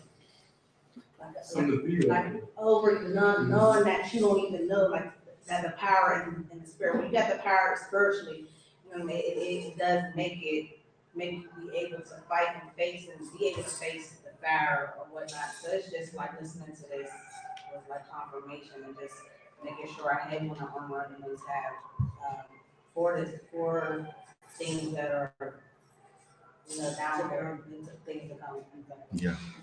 Yeah, because when you think about it, just like with Jacob, the choices that you have to make is just on the spot. You got to just do it just right now. And they're not the same choices that he was presented, just like. Everything's different. Everything's cookie cut just for you. Right. So your situation is different from somebody else's situation, but the thing that's the same is that you got to make a decision right now. You gonna do what the Most High wants for you to do, or you gonna do what He gonna allow for you to do. But guess what? When you do that allowable thing, it's probably gonna be something that's gonna come along with it. We seen him do it. He gonna let it go down just like this. But it's gonna be some consequences that go along with it. But and I also believe like the grace thing. When I am grateful for grace, not grace like, oh yes, okay, you're gonna be able to do this that. I'm grateful for grace for just having this chance to do right. Right? Yeah. Because like I was talking to you about a baby shower I was going to. Like the person, her little cousin was 18 years old and was killed. You know what I mean? Killed with her boyfriend. You know, was still even in high school still. And I really have to be grateful for grace, like the grace of being and having a chance to make better decisions according to His will and His way. Like I really feel like I think that's one of my major things that keeps me grounded and fearful, because that could have been me. That could have been a lot. There's people that die in car accidents. It don't always be negatively like when you do a shooting. Mm-hmm. I just know my lifestyle could have been that way. But for some people, you could have been just that one person in a car pilot. You know, I know somebody whose 2 kids were killed because they were on their way with their stepmother to go visit their dad, so they all rest that they do all the time. You know, these 2 kids. So it's just like I really am grateful for grace, and just does make having that does make a decision. I hope that I keep it that way. And even when you're thinking about things in that way, even it still can be helpful to you because it keeps everything in perspective. It's where you because we get distracted by life sometimes and we don't think about, life.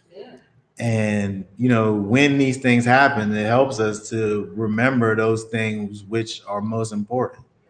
I always think about the scripture in Deuteronomy, I think it's chapter 4, I think, where it says that Yahweh is he's the Elohim of the heavens, and he's the Elohim of the earth, and there is none else. And so I'm saying that there ain't nothing else but him.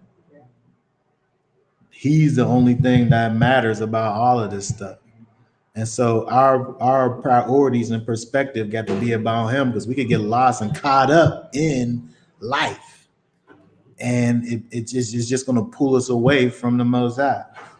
And, we have to be able to stay focused and know that when we allow for the Messiah to work in our lives the way he wants to work in it, he going to prosper us, right?